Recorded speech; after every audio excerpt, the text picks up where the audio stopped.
పరిశుద్ధమైన తండ్రి విధంగా మీ సన్నిధిలో కనబడడానికి మీరు మాకు అనుగ్రహించిన అత్యద్భుతమైన అవకాశం బట్టి మేము అవును మేము కలుగును కాక ప్రభా. ఈ రోజున క్రైస్తవ సమాజం రకరకాల ఆలోచనతో నింపబడుతూ ముఖ్యంగా తాము నమ్ముకున్న దేవుని గురించే ఒక విధమైన క్లారిటీ లేక రకరకాల ఆలోచనతో నింపబడుతూ వ్యర్థమైన అడుగులు వేస్తున్న పరిస్థితి నాయన ప్రభా. ఈరోజున చాలామంది త్రేక దేవుడు అని అంటూ చాలా అపార్థం చేసుకుంటున్నాయన వాక్యాన్ని విరుద్ధంగా బ్రతుకుతున్న పరిస్థితి వారందరికీ అర్థమయ్యే రీతిగా వారందరినీ సత్యవంతులుగా తీర్చిదిద్దే రీతిగా మీ కృపలో బలపరిచే రీతిగా కొన్ని విషయాలు తెలియజేయాలని ఆశపడుతుంటున్నాయినా మీ పరిశుద్ధాత్మ సమ్మకి అందించమని మీరే మీ పిల్లలతో మాట్లాడమని మీ గొప్పదైన కృప మీ కనుక మా వాటి సమృద్ధిగా కుమరించమని వేడుకుంటూ ప్రాధాన్యపడుతూ త్వరలో రానైన మా ప్రభువును రక్షకుడు నేను క్రీస్తు రాష్ట్ర పవిత్రమైన అమలు ఈ ప్రార్థన మనం పెట్టుకుని పరలోకి తండ్రి ఆమె. వందనాలండి. మరలా విధంగా కలవడానికి దేవుడానికి గురించి అద్భుతమైన అవకాశం బట్టి దేవుని నామం మేము కలుగును గాక ఆమె. అయితే ముఖ్యంగా త్రియేక దేవుడా త్రిత్వమా అనే దాని గురించి ఇప్పటికే మీతో ఒక 2 సందర్భాలుగా 2 పార్ట్స్గా మాట్లాడడం జరిగింది. ఇది 3వ పార్ట్గా ఈ విషయాన్ని మీ ముందుకు తీసుకురావాలని ఆశపడుతున్నాను. ముఖ్యంగా బైబిల్ గ్రంథంలో దేవుడు త్రియేక దేవుడా త్రిత్వమా అంటే ముఖ్యంగా ఏంటంటే మీకు అర్థం కావడం కోసం త్రియేక దేవుడా త్రిత్వం అంటున్నా కానీ దేవుడు ఒక్కడా ముగ్గురుగా ఉన్నాడా? అది దేవుడు ఒక్కడేనా ముగ్గురుగా ఉండి పనిచేస్తున్నాడా? సో ఈ విషయం చాలామంది క్లారిటీ లేక రకరకాల ఆలోచనలు నింపడుతున్నారు, రకరకాల అడుగులు వేస్తూ ఉన్నారు. అయితే ముఖ్యంగా బైబిల్లో ఏం రాయబడితే అదే మనం నమ్మాలి, అదే మనం కొనసాగించాలి, దాని ప్రకారంగా మన అడుగులు ఉండాలి తప్ప వేరే అడుగులు మన దగ్గర కనబడకూడదు. మరి బైబిల్ ఏం చెప్తుంది? ఈరోజున బైబిల్ ఏం చెప్తుంది అని ఆలోచించే వాళ్ళు లేరు. వాళ్ళు ఏదో ఆలోచించేసుకున్నారు, దాన్ని మరి వాళ్ళు ఫిక్స్ అయిపోయారు దానికి. ఆ ఫిక్స్ అయిపోయిన దాని ప్రకారంగా వాళ్ళు కొనసాగిపోతున్నారు. ఇప్పుడు బైబిల్లో ఏముంది ఇంకా ఆలోచించాల్సిన పని లేదు వాళ్ళకి, వాళ్ళు ఆల్రెడీ ఫిక్స్ అయిపోరు, అలాగే కొనసాగుతున్నారు. మరి ఇప్పుడు బైబిల్ మనకి ఇంపార్టెంటా? ఏవో వాళ్ళు అనుకున్నవి, వాళ్ళ సిద్ధాంతాలు, వాళ్ళ ఇష్టాలు, వాళ్ళు నిర్ణయించుకున్నవి, వాళ్ళు ఫిక్స్ అయిపోయింది మనం తీసుకోవాలంటే వాళ్ళ అవసరం మనకు లేదు. ఇప్పుడు బైబిల్లో ఏది ఉంటుంది? ఇప్పుడు నేను ఎన్నోసార్లు చెప్తూ వచ్చాను, మళ్ళీ చెప్తున్నా, బైబిల్ అందరికీ అర్థం కాదు. ఆత్మ సంగతులు ఆత్మ కలిగిన వారికే, తన ఆత్మ కలిగిన వారికే అది దేవుని ఆత్మ సంగతులు దేవుని ఆత్మకి తెలియని అన్నట్టు. ఇప్పుడు దేవుని ఆత్మ కలిగి ఉంటేనే మనకు కూడా విషయాలను అర్థం అవుతాయి, లేదంటే అర్థం కావు. ఈ విషయాన్ని మనం దృష్టిలో పెట్టుకోగలిగితే, పరిశుద్ధాత్మ సాయంతో నింపబడి ఈ విషయాలన్నీ చదవగలిగితే, ఈ విషయాలన్నీ నేర్చుకోగలిగితే మనకు చాలా క్లియర్ కట్గా బైబిల్ అర్థమవుతుంది. సో ఆ విధంగా మనం ముందుకు వెళ్ళిపోవచ్చు. రైట్. అయితే ముఖ్యంగా ఈరోజున చాలామంది ప్రశ్నలు ఏంటంటే, ఇప్పుడు దేవుడు ఒక్కడా ముగ్గురా అంటున్నారు. ఇప్పుడు దేవుళ్ళు ఎంతమంది? అసలు దేవుళ్ళు ఎంతమంది అని అంటే బైబిల్ గ్రంథంలో ఒక బలమైన మాట ఉంది. ఇంకా ఆ మాటను బట్టి అందరూ సైలెంట్ అయిపోవాలి. మరి దేవుళ్ళు ఎంతమంది అనే ప్రశ్నకి దేవుడు చాలామంది సమాధానం చెప్తున్నాడు. నిర్గమకాండం 20వ అధ్యాయము మొదటి నుంచి ఒకసారి చూడగలిగితే దేవుడు ఈ ఆజ్ఞలను వివరించి చెప్పాను. నీ దేవుడు నేను యెహోవాను, నేనే దాసుల గృహమైన ఐగుప్తు దేశంలో నుండి నేను వెలుపలికి రప్పించి తిని, నేను తప్ప వేరొక దేవుడు నీకు ఉండకూడదు. పైన ఆకాశం అందే కానీ, క్రింద భూమి అందే కానీ, భూమి క్రింద నీళ్ళ అందే కానీ ఉండు దేని రూపమునైనను విగ్రహమునైనను నీవు చేసుకొనకూడదు, వాటికి సాగలపడకూడదు, వాటిని పూజింపకూడదు. ఏలైనగా నీ దేవుడు నేను యెహోవానగు నేను రోషం గల దేవుడను. నన్ను ద్వేషించే వారి విషయంలో 3-4 తరముల వరకు తండ్రుల దోషమును కుమారుల మీదకి రప్పించుచు నన్ను ప్రేమించి నా ఆజ్ఞలు గైకొని వారిని 1000 తరముల వరకు కరుణించి వాటిని ఉన్నాను అంటున్నాడు. అంటే నేను తప్ప వేరొక దేవుడు నీకు ఉండకూడదు, నేనే దేవుణ్ణి, వేరే దేవుడు నీకు ఉండకూడదు అని బైబిల్ గ్రంథంలో చాలా స్పష్టంగా రాయబడింది. ఇప్పుడు ఈ మాటను తీసుకుని చాలామంది అంటే దేవుడు ఒక్కడే, ఇంకేంటి? ఇప్పుడు ముగ్గురు దేవుళ్ళు అని ఎందుకు చెప్తున్నారు మీరు? ఇప్పుడు యేసుక్రీస్తు దేవుడు అంటున్నారు, పరిశుద్ధాత్మ దేవుడు అంటున్నారు. మరి వీళ్ళు దేవుడు ఎలా అవుతారు? తండ్రి అయిన దేవుడు ఒక్కడే, ఆయన దేవుడు, ఇంకెవరు కాదు అని చాలామంది వాదిస్తున్నారు. మరి బైబిల్ గ్రంథంలో యేసుక్రీస్తుని దేవుడు అన్నాదా అని ఉందా లేదా? ఇదొకటి. రెండోది, పరిశుద్ధాత్మను కూడా దేవుడు అని పిలిచారు. సో మరి అది కరెక్టా రాంగా? మరి బైబిల్ గ్రంథంలో ఎందుకు ఇన్ని వేరియేషన్స్ ఉన్నాయి? మనం దాన్ని ఎలా అర్థం చేసుకోవాలి అని ఒకసారి ఆలోచించగలిగితే, ముఖ్యంగా మనుషులుగా మనం మానవత్వం కలిగిన వారం. అంటే మానవత్వం కలిగిన ప్రతి ఒక్కరు మనం ఎవరు అంటాం? మనుషులు అంటాం. మానవత్వం ఉందా అని చాలామందిని క్వెషన్ చేస్తూ ఉంటాం. ఎందుకు క్వెషన్ చేస్తున్నాం? వాళ్ళు మానవత్వం ఉంటే అలాంటి దుర్మార్గమైన క్రియలు చేయరు. చాలామంది దుర్మార్గంగా ప్రవర్తిస్తున్న పరిస్థితిని బట్టి వాళ్ళని అడుగుతారు, "ఒరేయ్ నువ్వు అసలు మనిషివేనా?" అంటారు. అంటే మనిషి అయితే ఎలా ఉండాలి? మానవత్వం కలిగి ఉండాలి. లేదంటే వాడు మనిషి కాదు అని మనం నిర్ణయం చేస్తాం. అలాగే అలాగే ఇప్పుడు వీడు దుష్టుడురా, వీడు దుర్మార్గుడురా అని కొంతమంది గురించి మనం మాట్లాడాలంటే వాళ్ళు ఏముండాలి? దుర్మార్గం ఉండాలి, దుష్టత్వం ఉండాలి. మరి దుష్టుడు ఒక్కడేగా, దుష్టుడైన సాతాను ఒక్కడే కదా! మరి ఇప్పుడు ఈయన కూడా దుష్టుడు అంటారేంటి? అంటే దుష్టత్వం కలిగిన ప్రతి ఒక్కరు మనం ఏమంటున్నాం? దుష్టుడు అంటున్నాం. దుర్మార్గం కలిగిన ప్రతి ఒక్కరిని ఏమంటున్నాం? దుర్మార్గుడు అంటున్నాం. ఇప్పుడు దైవత్వం కలిగిన ప్రతి ఒక్కరు మనం ఏమనొచ్చు? ఏమనొచ్చు? దైవం అనొచ్చు. మరి బైబిల్ అలాగే ఉందండి? ఖచ్చితంగా ఉంది. మనం చదువుదాం. ఎందుకంటే వాక్యాన్ని సరిగ్గా అధ్యయనం చేయక, వాక్య సంబంధమైన ఆలోచనల్ని అర్థం చేసుకోలేక చాలామంది ఆ దేవుడు ఒక్కడే, తండ్రి అయిన దేవుడు ఒక్కడే, ఇంకెవరు దేవుడు కాదు, యేసుక్రీస్తు దేవుడు కాదు, పరిశుద్ధాత్మ దేవుడు కాదు, ఇంకెవరు దేవుడు కాదు అన్నట్టుగా చాలామంది మాట్లాడుతున్నారు. ఇప్పుడు మానవత్వం కలిగిన ప్రతి ఒక్కరు మనం ఏమంటున్నాం? మనిషి అంటున్నాం. అలాగే దుష్టత్వం కలిగిన ప్రతి ఒక్కరు మనం ఏమంటున్నాం? దుష్టుడు అంటున్నాం. అంటే సాతాను ఒక్కడే కాదు, దుష్టత్వం కలిగిన ప్రతి ఒక్కళ్ళు దుష్టులని చాలా క్లియర్గా చెప్తున్నాం. అలాగే దైవత్వం కలిగిన ప్రతి ఒక్కరిని దేవుడు ఏమంటున్నాడంటే దేవుడు, దైవాలు అని అంటున్నాడు. మరి అది ఎక్కడుంది? ముఖ్యంగా దేవుని లక్షణాలు ఏంటి? అవి కూడా మనం పరిశీలించే ప్రయత్నం చేద్దాం. రోమీయులకు రాసిన పత్రిక మొదటి అధ్యాయం 19వ వచనం చూడగలిగితే,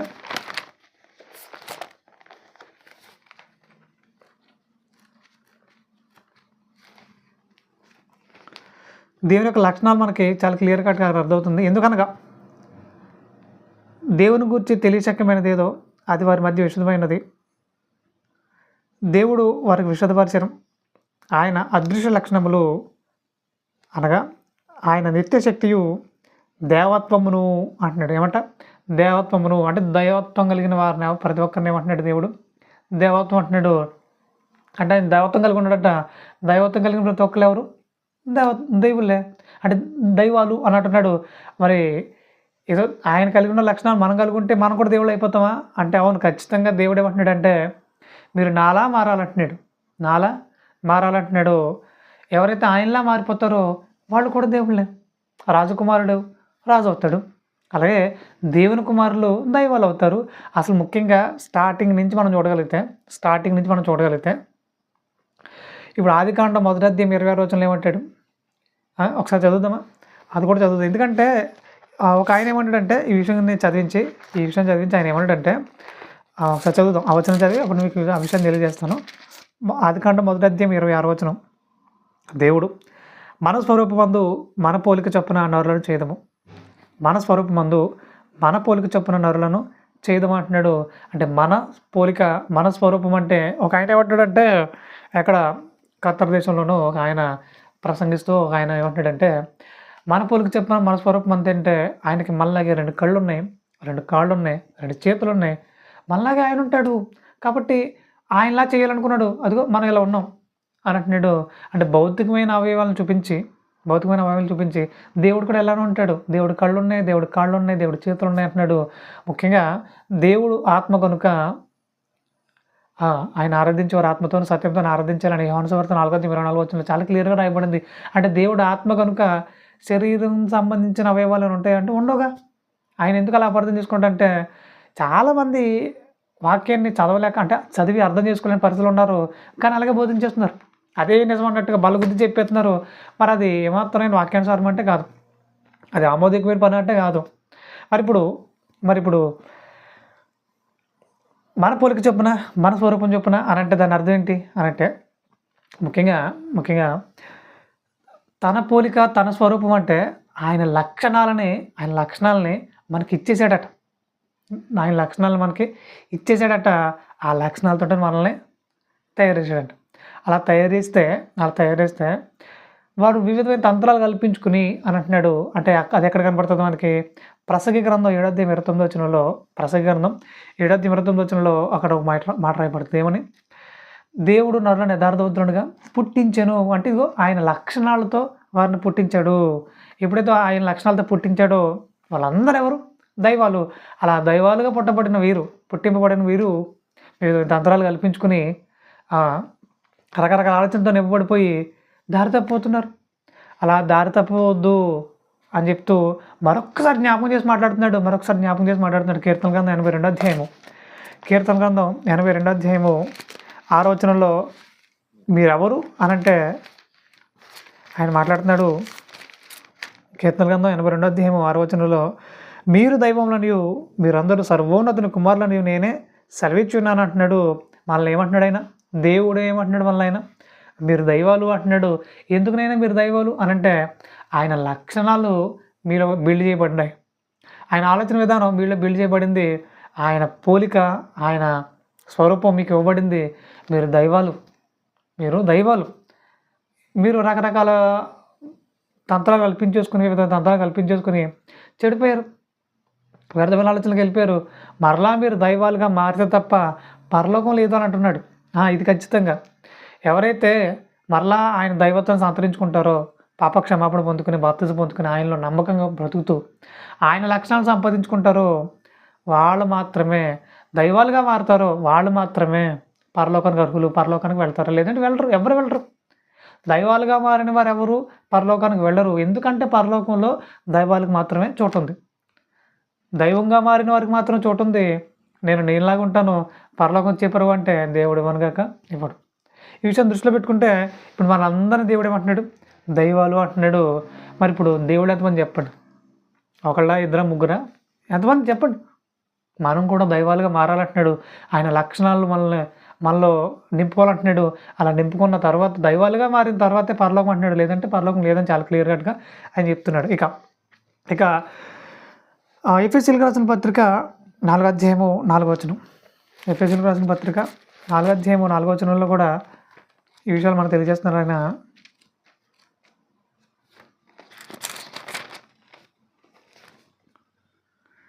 శరీరం ఒకటే, ఆత్మీయ ఒకటే. ఆ ప్రకారమే మీ పిలుపు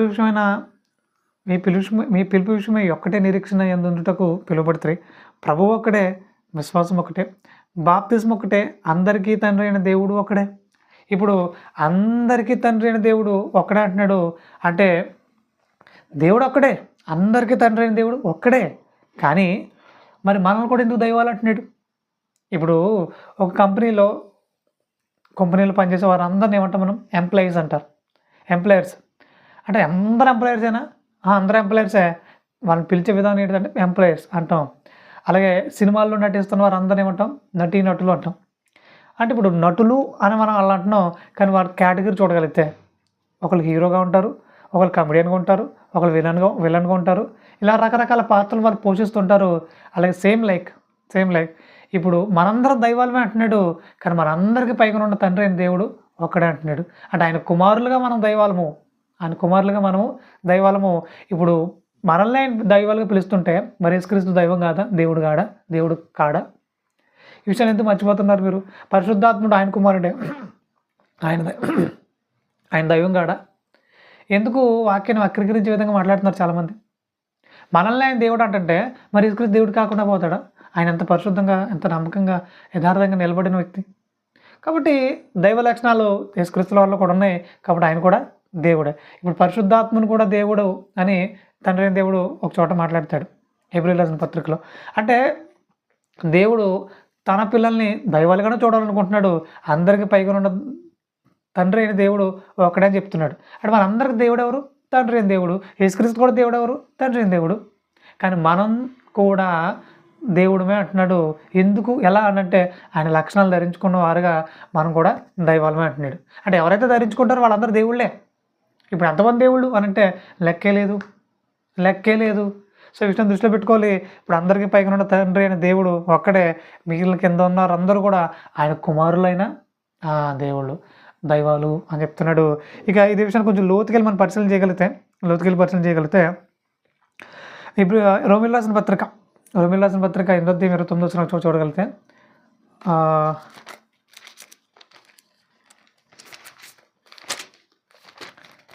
8:29 ఎందుకనగా తన కుమారుడు అనేక సహోదరులలో జ్యేష్ఠుడగినట్లు దేవుడు ఎవరిని ముందుగా ఎరిగనో వారు తన కుమారునితో సారూప్యం గలవారు ఒకటకు వారిని ముందుగా నిర్ణయించాలంటున్నాడు. తన కుమారుడు అనేక సహోదరులను జ్యేష్ఠుడగినట్లు అంటున్నాడు. అంటే మనందరూ ఎవరు? సహోదరులు అంటున్నాడు. మనందరికి పెద్ద ఎవరు అనంటే యేసుక్రీస్తు వారు అంటున్నాడు. తన కుమారునిగా మొట్టమొదటగా పరలోకంలో దేవుడు యేసుక్రీస్తు వారిని పుట్టించుకున్నాడు అంటాడు. ఆత్మగా యేసుక్రీస్తు వారు పుట్టారు. ఇప్పుడు ఇదే విషయాన్ని సామెతల గ్రంథం 8వ అధ్యాయము 20 ఒకసారి చూద్దామా? అది కూడా చూద్దామా? ఎందుకంటే ప్రతి విషయం కూడా బైబిల్ గ్రంథంలో చాలా వివరంగా రాయబడింది.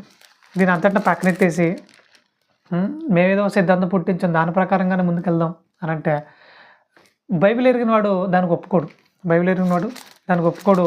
బైబిల్ ఎరగని వారు ఎవరైతే ఉన్నారో, బైబిల్ చదవని వారు ఎవరైతే ఉన్నారో, బద్ధకస్తులు ఎవరైతే ఉన్నారో వారి మాటలు ఖచ్చితంగా ఒప్పుకుంటారు. ఒప్పుకోవడమే కాదు, అలాగే ముందుకెళ్ళిపోతారు. ఇప్పుడు యేసుక్రీస్తు వారు ఎప్పుడు పుట్టారట అది కూడా చూద్దాం. సామెతల గ్రంథం 8వ అధ్యాయము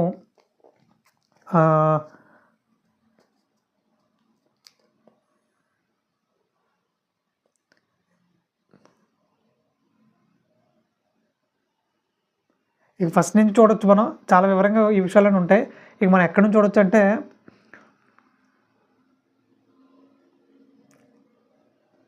22 నుంచి చూద్దాం. పూర్వకాలమందు తన సృష్టి ఆరంభమున తన కార్యములలో ప్రథమమైన దానిగా యెహోవా నన్ను కలుగజేసెను.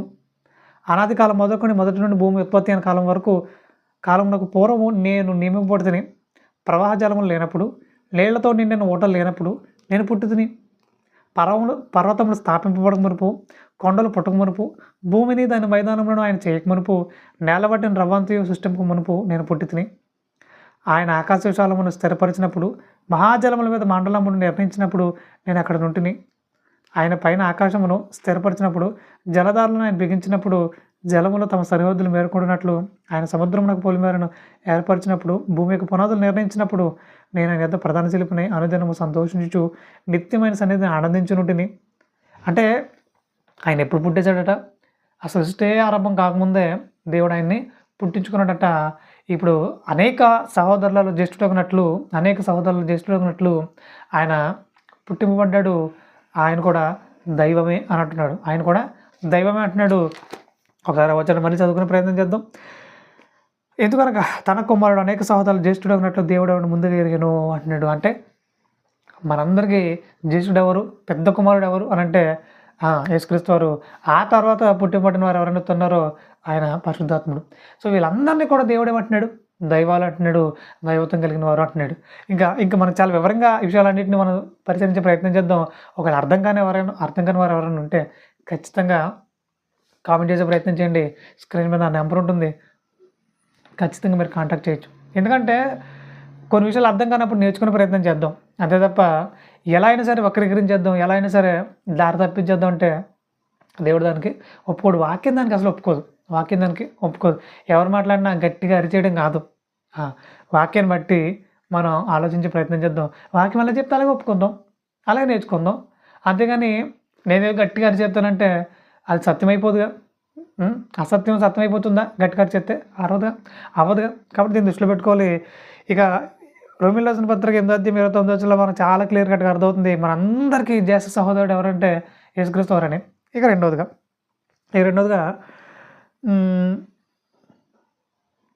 ఫిలిప్పీయులకు రాసిన పత్రిక 2వ అధ్యాయం 6వ వచనంలో యేసుక్రీస్తు వారి గురించి మాట్లాడుతూ, ఫిలిప్పీయులకు రాసిన పత్రిక 2వ అధ్యాయము 6వ వచనంలో యేసుక్రీస్తు వారి గురించి మాట్లాడుతూ ఏమంటారంటే, ఆయన దేవుని స్వరూపం కలిగిన వాడై ఉండి దేవునితో సమానంగా ఉండడం విడిచిపెట్టుకోవడానికి భాగ్యం ఎంచుకోలేదు అని అంటున్నాడు. అంటే దేవుని స్వరూపం ఆయనలో ఉందట. ఆయన కూడా ఎవరు? దైవము అంటున్నాడు. ఈ విషయం చాలామంది మిస్ అవుతున్నారు. యేసుక్రీస్తు దేవుడు కాదండి, తండ్రి దేవుడు, ఇంకెవరు దేవుడు కాదు అని చాలా క్లియర్ కట్గా మాట్లాడేస్తున్నారు. కానీ వాక్యం ఏం చెప్తుంది? యేసుక్రీస్తు కూడా దేవుని స్వరూపం కలిగిన వాడే. దేవునితో సమానంగా ఉండటం అనేది విడిచిపెట్టుకోవడం భాగ్యం ఎంచుకోకుండా ఆయన భూమి మీదకి వచ్చాడు, రిక్తునిగా మారిపోయాడు. ఎంత వివరంగా మాట్లాడుతున్నాడు.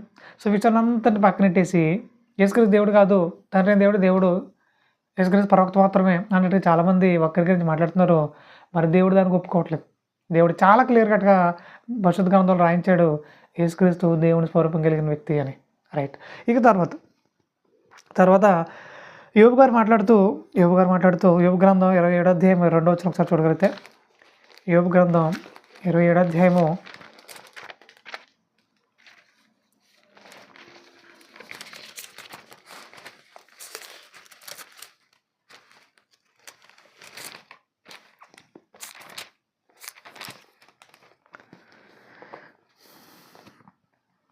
నా ఊపిరి ఇంకను నాలో పూర్ణముగా ఉండటం బట్టి దేవుని ఆత్మ నా నాసికారంధ్రంలో ఉండటం బట్టి అని అంటున్నాడు. అంటే దేవుని ఆత్మ నా నాసికారంధ్రాల్లో ఉందంటున్నాడు. అంటే దేవుని ఆత్మ నాలోనికి వచ్చేసింది. నేను ఆయనలో భాగం అంటున్నాడు. నేను ఆయనలో భాగం అంటున్నాడు. నేను ఆయన కోసం బ్రతుకుతున్నాను. ఆయన దైవ లక్షణాలు నాలో ఉన్నాయంటున్నాడు. ఇప్పుడు ఆయన ఆత్మ ఎవరిలో ఉంటుందో వారిలో దేవుని లక్షణాలు ఉంటాయి. దైవత్వం నిండుకుంటూ ఉంటుంది రోజు రోజుకి. ఎప్పుడైతే ఆయన ఆత్మ వల్ల ఉండదో, దురాత్మ వచ్చేస్తుందో దుష్టత్వం నిండుకుంటుంది. మనం ఎలా మారిపోతాం చివరికి? దుష్టులకు మారిపోతాం, దుష్టునిగా పరిగణింపబడతాం. కాబట్టి ఎవరి లక్షణాలు అయితే మనం నింపుకుంటున్నామో మనం అలా మారిపోతున్నాం కదా. అలాగే దైవ లక్షణాలు మనం నింపుకోగలిగితే మనం కూడా దైవాలుగా మారిపోవడానికి అవకాశం ఉంది. ఇప్పుడు దేవుని ఆత్మ నా నాసికారంధ్రాల్లో ఉంటుంది అంటున్నాడు. అంటే దేవుళ్ళో నేను భాగం అంటున్నాడు. ఇక మరో వచనం చూడగలిగితే యోబు గ్రంథం 33 అధ్యాయము 4వ వచనం.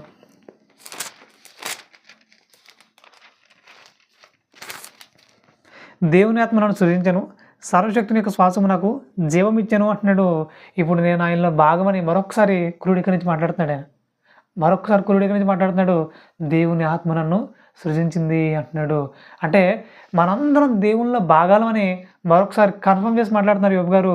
ఈ విషయాన్ని చాలామంది పక్కనెట్టేశారు. మనం జన్మతః పాపులమండి అంటున్నారు. జన్మతః పాపులం అయితే మరలా పరిశుద్ధంగా మారమనే హక్కు దేవునికి ఉన్నది కాక ఉండదు. మన దేవుడు అలాగే సృష్టించుంటే, జన్మతోనే పాపులుగా సృష్టించుంటే దేవుడు మరలా మీరు పరిశుద్ధులుగా మారాలి, పరిశుద్ధంగా బ్రతకాలని హక్కు ఉండదు. దేవుడు పరిశుద్ధంగానే పుట్టించాడు. మనమే దారి తప్పిపోయాం. మరలా దారిలోకి రండి, పరిశుద్ధంగా బ్రతకండి, నా లక్షణాలతో నింపుకోండి, నాలా మారిపోండి, మీరు కూడా దైవాలుగా మారాలంటున్నాడు. ఆయన లక్షణాలు నింపుకోవాలంటున్నాడు. ఇలా మాట్లాడడానికి అర్హత ఉండాలంటే ముందుగా మనం ఆయన ఎలా పుట్టించాలి? పరిశుద్ధంగానే పుట్టించాడు. చాలామంది దారి తప్పిస్తున్నారు. సో దీన్ని దృష్టిలో పెట్టుకోవాలి. దారి తప్పించే వారి విషయమై జాగ్రత్త పడాలి. ఇక తర్వాత దేవుడు కొన్ని విషయాలు మాట్లాడుతూ ఆయన ఏమంటున్నాడంటే, నిర్గమకాండం అంటే దేవుడు అంటే అదే పెద్ద పదం అన్నట్టు. తర్వాత క్రైస్తవం దారి తప్పించేస్తున్నట్టు చాలామంది మాట్లాడుతున్నారు. కానీ దేవుడే ఒక అతన్ని దేవుడు అని ప్రస్తావించి మాట్లాడుతున్నారు. మరి ఎందుకైనా అలా మాట్లాడుతున్నారు? ఎందుకలా మాట్లాడుతున్నారు? అసలు ఏం జరిగింది? అక్కడ ఉన్న సందర్భం ఏంటని ఒకసారి చూడగలిగితే, నిర్గమకాండం 4వ అధ్యాయం 16వ వచనం ఒకసారి చూడగలిగితే, నిర్గమకాండం 4వ అధ్యాయము 16వ వచనం. అప్పటికే మోషే 80 సంవత్సరాలు వచ్చేసినాయి. సో మరలా దేవుడు ఇశ్రాయేల్ దగ్గర పంపించి వారికి విడుదల అనుగ్రహించాలనే ఆలోచనతోటి మోషేని పిలవడం జరుగుతుంది. అలా పిలిచిన తర్వాత మోషే ఎట్టి పరిస్థితుల్లో కూడా నేను వెళ్ళలేను, ఎందుకంటే నేను 100 మంది కలవాడిని, నా వల్ల అవ్వదు అని ఎన్నో సాకులు చెప్తున్న టైంలో దేవుడు అతనితో మాట్లాడుతున్న మాట నిర్గమకాండం 4వ అధ్యాయం 16వ వచనం ఒకసారి చూడగలిగితే, 15 చూద్దాం. నీవు అతనితో మాట్లాడి అతని నోటికి మాటలు అందించవలను, నేను నీ నోటికి అతని నోటికి తోడై ఉండి మీరు చేయవలసిన దానిని మీకు బోధించేస్తాను. అంటే ఆరోను నీకు తోడుంటాడు, అతనే నీ పక్షంగా మాట్లాడతాడు, నువ్వు అతనితో మాట్లాడు, అతనితో నువ్వు మాట్లాడగలుగుతావు కదా, మాట్లాడు, అతను నీకు నోటిగా ఉంటాడు, చక్కగా మాట్లాడతాడు, ఇబ్బంది ఉండదు అని చెప్తూ 16వ వచనం, అతడే నీకు బదులుగా జనులతో మాట్లాడును, అతడే నీకు నోరుగా నుండును, నీవు అతనికి దేవుడుగా ఉండు. ఏమంట? నీవు అతనికి దేవుడుగా ఉండు అంటున్నాడు. అంటే ఎవరికి? తన అన్నయ్య అహరోనుకి మోషే దేవుడట. ఈ మాట ఎవరు చెప్తున్నారట? దేవుడు చెప్తున్నాడట. మరి ఎందుకు మీరు వక్రీకరించి మాట్లాడుతున్నారు? ఇప్పుడు మనుషుల్లో ఉన్న ఒక మోషేని దేవుడు ఏమంటున్నాడు? దేవుడు అంటున్నాడు. ఒక మనిషికి నువ్వు దేవుడు అంటున్నాడు. ఇక్కడే కాదు మరో చోట కూడా దేవుడు మాట్లాడుతూ నిర్గమకాండం 7వ అధ్యాయం 1వ వచనం ఒకసారి చూడగలిగితే, కాగా యెహోవా మోషేతో ఇట్లనెను, ఇదిగో నిన్ను ఫరోకు దేవునిగా నియమించితిని. ఎవరట? ఫరోకు దేవుడికి నువ్వే అన్నాడు. ఇప్పుడు మోషే తండ్రి అయిన దేవుడు ఒకటేనా? దాని అర్థం అదేనా? కాదు.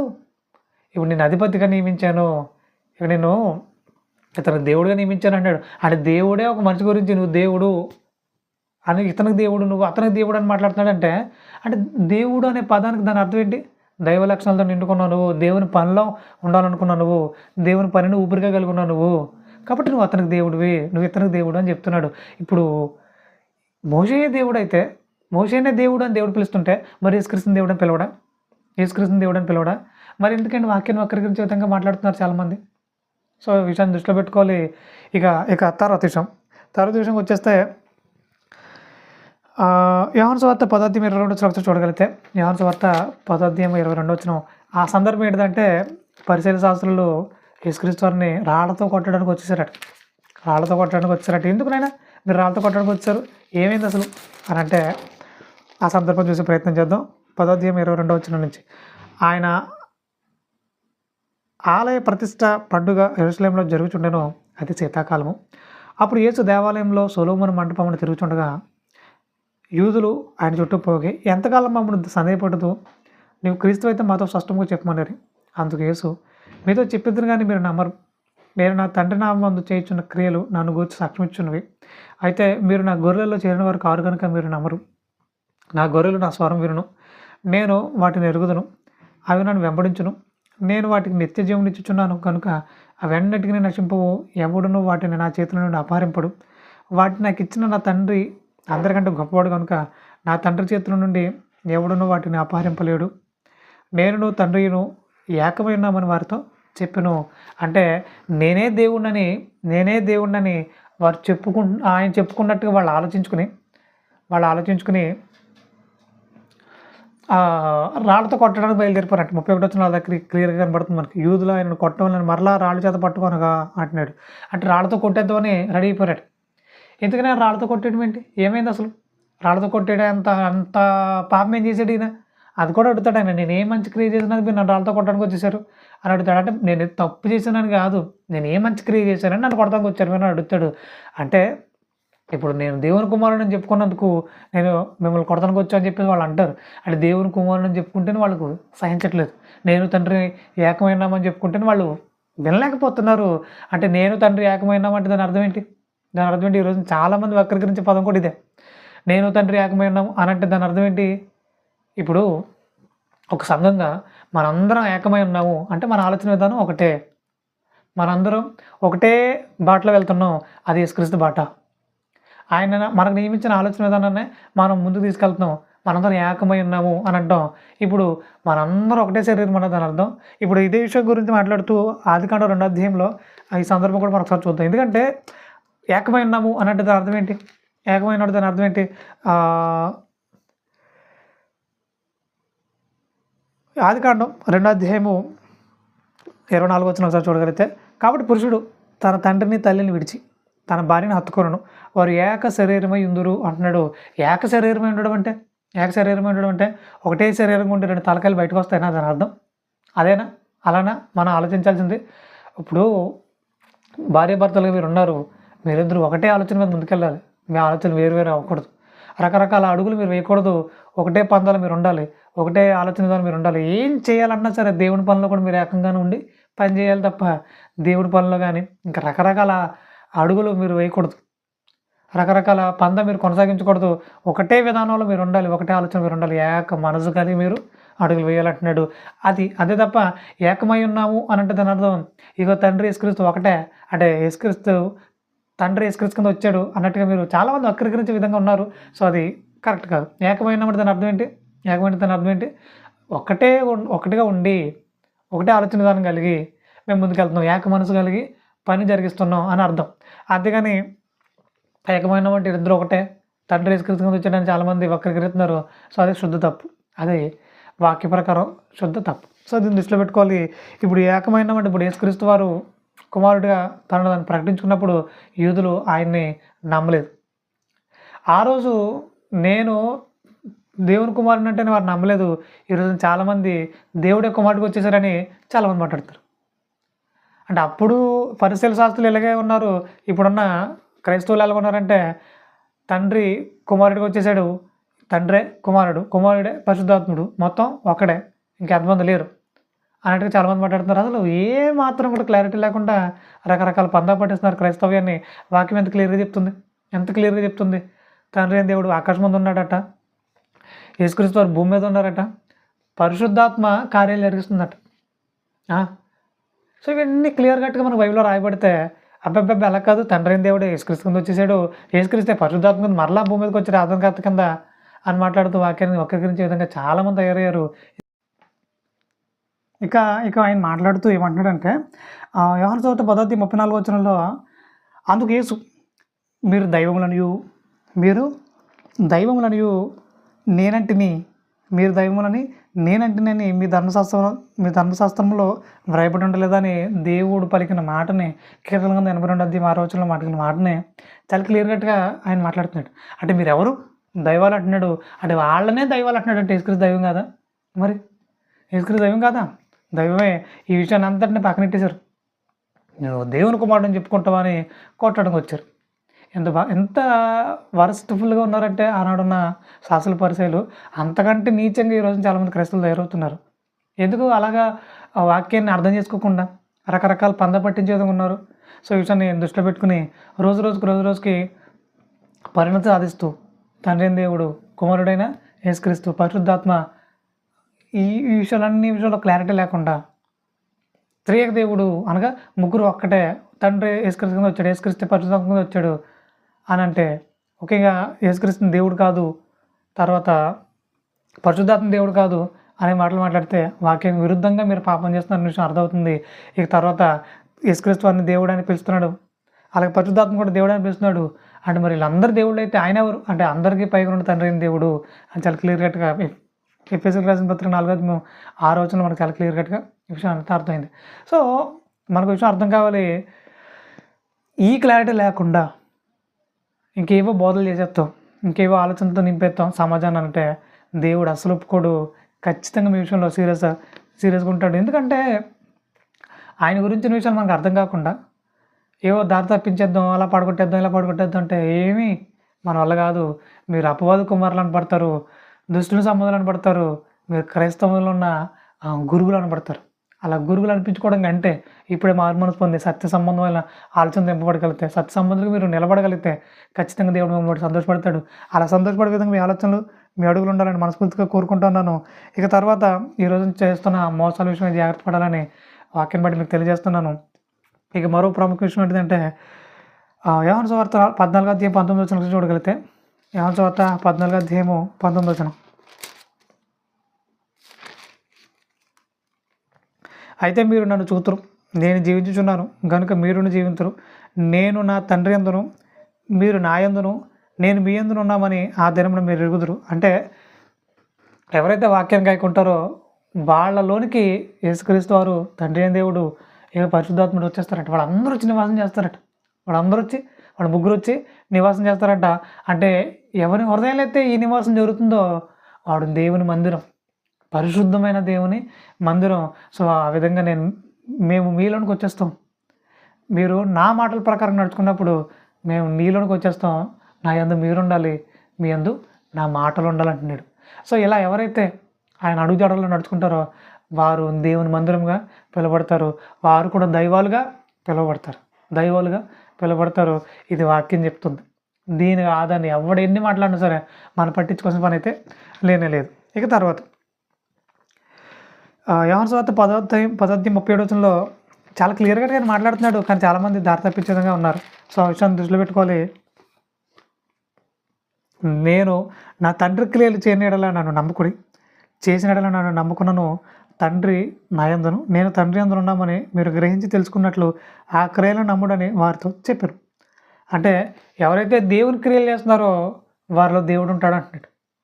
ఎవరైతే దేవుని క్రియలు చేయరో వాళ్ళలో ఇంకెవరుంటారు? దుష్టుడు ఉంటాడు, అపవాదు ఉంటాడు. కాబట్టి దేవుని క్రియలు జరిగిస్తున్నారా? మీరు దైవాలుగా పిలువబడుతున్నారు దేవుని చేత. ఎవరైతే దుష్ట క్రియలు జరిగిస్తున్నారో వాళ్ళు దుష్టులుగా పిలువబడుతున్నారు దేవుని చేత. కాబట్టి దేవుడు మెచ్చుకోవాలి, దేవుడు హెచ్చించాలి, దేవుడే బలపరచాలి తప్ప ఏదో లోక సంబంధమైన వారు మనల్ని పొగిడితే, లోకంలో ఉన్నవారు మనల్ని హెచ్చిస్తే అది హెచ్చింపు కాదు, అది పొగడత కాదు. దేవుడు మెచ్చుకున్నవాడే యోగ్యుడు. సో అలాంటి యోగ్యమైన ప్రవర్తన మీరు అందరూ కలిగి ఉండాలని వాక్యం బట్టి మీకు తెలియజేస్తున్నాను.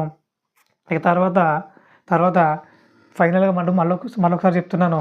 పరలోకం నుంచి ఆత్మలుగా మనం ఆత్మలుగా అంటే దేవునిలోని భాగంగా మనం భూమి మీదకి వచ్చాం. అంటే దేవుడు ప్రతి ఒక్కరిని అలా పుట్టించాడు, పరిశుద్ధంగానే పుట్టించాడు. అలా పరిశుద్ధులుగా పుట్టిన మనం, దైవాలుగా పుట్టిన మనం రకరకాల ఆలోచన కల్పించుకుని దారి తప్పిపోయాం. వాటన్నిటి విషయం మరలా క్షమాపణ పొందుకుని, బాప్తిజం పొందుకుని సరైన దారిలోనికి వచ్చేసి దైవత్వం సంపూర్తి చేసుకుని, దైవ లక్షణాలను సంపూర్ణంగా నింపుకొని రోజుకి ఆ దైవ సంబంధమైన ఆలోచనతో నింపబడి మనం కూడా దైవాలుగా మారితేనే పరలోకం వెళ్తాం. లేదంటే పరలోకం వెళ్ళడం కాక వెళ్ళలేమో విషయం చాలా క్లియర్ కట్‌గా మనకు బైబిల్‌ని బట్టి అర్థమవుతుంది.